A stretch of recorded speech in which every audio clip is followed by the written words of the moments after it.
A kú déédé àsìkò yìí. Kókó inú ìwé ìròyìn la mú wá fún yín láti inú àwọn ìwé ìròyìn ilé wa. Orúkọ tèmi ni Ọmọgbémisọ́lá ọmọ Alọ́gọ̀madẹ̀. Ọ̀sẹ̀ tí ó ń bọ̀ ní ìjọba àpapọ̀ yóò ní ìpàdé pàtàkì láti jíròrò lórí ìbéèrè àwọn ẹgbẹ́ òṣìṣẹ́ lórí dídápadà àlékún owó iná àti ìrànwọ́ sí ti àtijọ́. Agbẹnusọ fún Ministry of Power ìyáàfin Florence Eke ni ó ṣe àfihàn yìí lẹ́yìn wákàtí díẹ̀ tí ẹgbẹ́ òṣìṣẹ́ dá iṣẹ́ wọn dúró ní olú iléeṣẹ́ wọn tí ó wà ní ìlú Àbújá lánàá, ṣùgbọ́n ẹgbẹ́ òṣìṣẹ́ ti lérí láti tẹ̀síwájú pẹ̀lú ìfẹ̀hónúhàn aláìlópin bí wọ́n ti sọ wípé àwọn lè gbé ìgbésẹ̀ àrà ọ̀tọ̀ bí ìjọba bá kọ̀ láti dá àlékún owó iná padà sí ti tẹ́lẹ̀. Ìfẹ̀hónúhàn yìí dáṣẹ́ dúró ní Federal Ministry of Power àti Nigerian Electricity Regulatory Commission (NEC) láì yọ àwọn iléeṣẹ́ apínnáká káàkiri orílẹ̀-èdè sílẹ̀.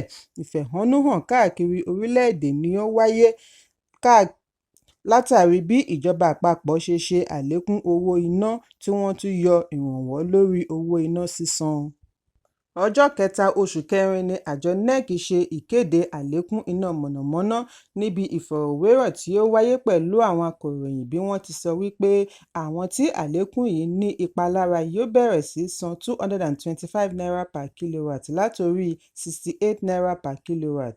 Bákan náà ni ìjọba yóò dẹ́kun ẹ̀kúnwó sísan lórí iná mọ̀nàmọ́ná fún àwọn oníbàárà band A àti tí ìdá wọn jẹ́ 15 nínú ọgọ́rùn-ún oníbàárà jákèjádò orílẹ̀-èdè, 15% of total customers across the country. Pẹ̀lú ìgbésẹ̀ yìí ni ìjọba àpapọ̀ fi ní àwọn yóò fi ₦1.5 trillion pamọ́. Wọ́n ní oníbàárà band A yóò máa jẹ ìgbáládùn iná fún ó kéré tán wákàtí 20 lójúmọ́. Èyí ló mú àjọ òṣìṣẹ́ NLC àti àjọ olókoòwò TUC fún NEC ní gbèdéke títí di ọjọ́ 12 oṣù karùn-ún láti fi dá owó yìí padà tàbí kojú ìfẹ̀hónúhàn láti ọ̀dọ̀ ẹgbẹ́ òṣìṣẹ́. Ẹ̀kúnrẹ́rẹ́ ìròyìn yìí wà nínú ìwé ìròyìn Punch tó jáde lónìí. Ọ̀gbẹ́ni kan tí ẹnikẹ́ni kò tíì mọ orúkọ rẹ̀ ni wọ́n ti gbá mú pẹ̀lú àdó olóró tí ó dè mọ́ ara nínú ọgbà ilé-ìfowópamọ́ kan ní agbègbè gúúsù Jos, ìpínlẹ̀ Plateau.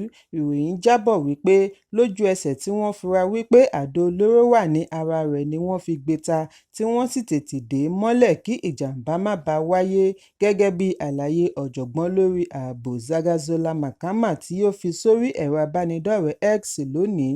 Àwọn fijilantànté inú ọgbà ilé-ìfowópamọ́ yìí ni wọ́n ń ṣe ìdáwọ́kọ̀ fún ìkọlù bí wọ́n ṣe kófìrí afurasí. Èyí mú kí àwọn ará àdúgbò ṣígun lé afurasí yìí bí wọ́n ti sọ wípé wọ́n gbọ́dọ̀ pa á ni, ṣùgbọ́n wọ́n padà yọ̀ǹda rẹ̀ fún iléeṣẹ́ ọlọ́pàá fún ìwádìí. Ẹ̀kúnrẹ́rẹ́ ìròyìn yìí wà nínú ìwé ìròyìn Punch tó jáde lónìí. Àwọn agbébọn tí wọ́n fura wípé wọ́n jẹ́ ajínigbé ni a gbọ́ wípé wọ́n jí ọ̀pọ̀lọpọ̀ òṣìṣẹ́ iléeṣẹ́ Dangote tó ń pèsè símẹ́ǹtì ní Ọ̀pẹ̀là, ìjọba ìbílẹ̀ Ìlà-Oòrùn Ẹ̀sákọ̀, ìpínlẹ̀ Edo. Ìwádìí sọ di mímọ̀ wípé wọ́n jí àwọn òṣìṣẹ́ yìí gbé lẹ́yìn iṣẹ́ òòjọ́ wọn ní ọjọ́ Ajé àná bí wọ́n ṣe ń padà lọlé nínú ọkọ̀ lọ sí ìlú Ọ̀pẹ̀là. Ẹnìkan ní agbègbè tí ó bá akọ̀ròyìn sọ̀rọ̀ sọ wípé wọ́n dènà de ọkọ̀ yìí lẹ́gbẹ̀ẹ́ igbó, bí wọ́n ṣe yọ sí wọn pẹ̀lú ìbọn ni wọ́n fi agídí dá ọkọ̀ wọn dúró kí wọ́n tó darí èrò ọkọ̀ wọ inú igbó lọ. Títí di àsìkò ìkóròyìn yìí jọ, wọn kò tíì lè fìdí ìṣẹ̀lẹ̀ yìí múlẹ̀ nítorí kọmíṣánná ọlọ́pàá ìpínlẹ̀ Fúnṣọ́ Adégbóyè àti alukoro ọlọ́pàá Chidi Nwabuzo kò gbé ẹ̀rọ ìbánisọ̀rọ̀ wọn tàbí fèsì sí àtẹ̀jíṣẹ́. Ẹ̀kúnrẹ́rẹ́ ìròyìn yìí wà nínú ìwé ìròyìn Daily Post tó jáde lónìí. Ikọ̀ àjọ ọ̀tẹlẹ̀múyẹ́ DSS ni a gbọ́ wípé wọ́n ya wọ ilé-ẹjọ́ gíga kan tí ó fìkàlẹ̀ sí ìlú Ìlaró, ìpínlẹ̀ Ògùn lánàá ọjọ́ Ajé láti fi ọwọ́ ṣìkún òfin mú olùjẹ́jọ́ méjì. Àwọn méjèèjì ọ̀hún ni Alhaji Isiaka Fatai àti Samuel Oyero tí wọ́n ń jẹ́jọ́ lórí ẹ̀sùn bí wọ́n ṣe dáná sun ohun ìní tí àwọn onígẹ̀ẹ́sì ń pè ní arson tí ẹnìkan tí wọ́n ń pe orúkọ rẹ̀ ní Hakeem Adegun tí ìnagijẹ rẹ̀ ń jẹ́ Sokopao ṣe àfisùn rẹ̀. Bí a kò bá gbàgbé wípé àìpẹ́ yìí ni fàákájà wáyé ní agbègbè Àgọ́-Ṣàṣà níbi tí wọ́n ti ba ohun ìní tí ó wọ ẹgbẹ̀lẹ́gbẹ̀ bílíọ̀nù náírà jẹ́.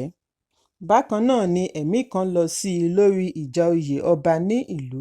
Nínú àtẹ̀jáde láti ọ̀dọ̀ agbẹjọ́rò Alhaji Isiaka Kẹ́hìndé Bámiwọlá ni ó ti ṣe ẹ̀sùn wípé àwọn òṣìṣẹ́ DSS lo ohun ìjà lórí àwọn tí wọ́n wá mú ní ilé-ẹjọ́. Ó ní wọ́n na Alhaji Isiaka bí wọ́n ṣe ń fọ́ ní etí ni wọ́n ń tì í gbọ̀ngbọ̀n.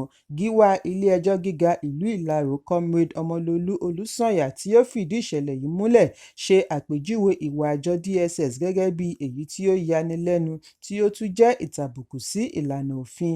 Ó fìdí ẹ̀ múlẹ̀ wípé lẹ́yìn tí ilé-ẹjọ́ ti ṣe ìkìlọ̀ wípé wọn kò gbọdọ̀ fi ọwọ́ ṣìkún òfin mú ẹnikẹ́ni nínú ọgbà ilé-ẹjọ́, wọ́n sì pàpà mú àwọn méjèèjì bí wọ́n ti fi èyí dá ariwo sílẹ̀ tí wọ́n tún tàbùkù sí òṣìṣẹ́ ilé-ẹjọ́ kan tí orúkọ rẹ̀ ń jẹ́ Ìyáàfin Fádínà. Wọ́n ní ìrìnsí wọn jọ ti adigunjalè kí àwọn tó wá mọ̀ wípé òṣìṣẹ́ DSS ni wọ́n nítorí wọn kò wọ aṣọ tàbí ìdánimọ̀ DSS. Wọ́n kàn wá bá adájọ́ lówùúrọ̀ àná láti sọ fún un wípé àwọn fẹ́ fi ọwọ́ ṣìkún òfin mú àwọn kan. Wọ́n gbà wọ́n níyànjú kí wọ́n má ṣe èyí nínú ọgbà ilé-ẹjọ́. Nígbẹ̀yìngbẹ́yín ìfẹ́ tinú wọn ni wọ́n ṣe. Ẹ̀kúnrẹ́rẹ́ ìròyìn yìí wà nínú ìwé ìròyìn Daily Post tó jáde lónìí. Adarí ìjọ Inri Evangelical Spiritual Church Primate Elijah Ayọ̀délé tún ti kàn sí Ààrẹ Bọ́lá Tinubu kí ó tètè gbájúmọ́ ìṣòro ebi àti ọ̀rọ̀ iná mọ̀nàmọ́ná lórílẹ̀-èdè láti lè dènà ìfẹ̀hónúhàn tí ó ní agbára tí yóò ta bá gbogbo ẹ̀ka ilé-iṣẹ́ ìjọba. Primate Ayọ̀délé ní bí ààrẹ kò bá tètè wá ojútùú sí ìṣòro ọrọ̀ ajé, ìfẹ̀hónúhàn yóò wáyé láàrin oṣù kẹjọ sí oṣù kẹsàn-án ọdún 2024. Nínú àtẹ̀jáde tí amúgbálẹ́gbẹ̀ẹ́ rẹ̀ Olúwatósìn Ọ̀ṣọ́ buọwọ́ lù ni Ayọ̀délé ti ṣe àfihàn wípé ìfẹ̀hónúhàn ọ̀hún yóò le ju ti EndSARS lọ nítorí gbogbo ọmọ orílẹ̀-èdè ni yóò bá wọn kópa láti fi ẹ̀hónú wọn hàn sí ìjọba tó ń lọ lọ́wọ́. Òjíṣẹ́ Ọlọ́run yìí tẹ̀síwájú láti gba ààrẹ ní ìmọ̀ràn kí ó kéde ìlú òfararọ lórí ọrọ̀ ajé àti iná mọ̀nàmọ́ná nítorí àwọn ẹ̀ka méjèèjì yìí ni kò sí ìdàgbàsókè fún. Ó ní kí ààrẹ ṣe ìgbélárugẹ iṣẹ́ ọ̀gbìn kí ó yẹra kúrò nínú àhesọ gbájúmọ́ iṣẹ́ ní ṣíṣe. Ẹ̀kúnrẹ́rẹ́ ìròyìn yìí wà nínú ìwé ìròyìn Daily Post tó jáde lónìí. Àwọn oníṣòwò POS lábẹ́ umbrella Aegis of National President of the Association of Mobile Money and Bank Agents in Nigeria ti sọ wípé àwọn ti parí gbogbo ètò láti mórílé ilé-ẹjọ́ lórí òfin dandan gbọ̀n wípé wọ́n gbọ́dọ̀ fi orúkọ sílẹ̀ pẹ̀lú àjọ Corporate Affairs Commission (CAC) fún àwọn ọmọ ẹgbẹ́ wọn.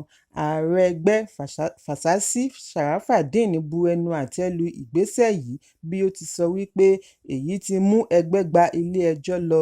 Sharafadeen fìdí ẹ̀ múlẹ̀ wípé àṣẹ láti ọ̀dọ̀ àjọ CAC tàpá sí òfin ilẹ̀ Nàìjíríà fún ọdún 2004 tí ó sọ wípé àjọ yìí kò ní agbára lórí ẹnikẹ́ni tí kò bá ṣiṣẹ́ bí ilé-iṣẹ́. Ẹ jẹ́ n kà á ní èdè Gẹ̀ẹ́sì.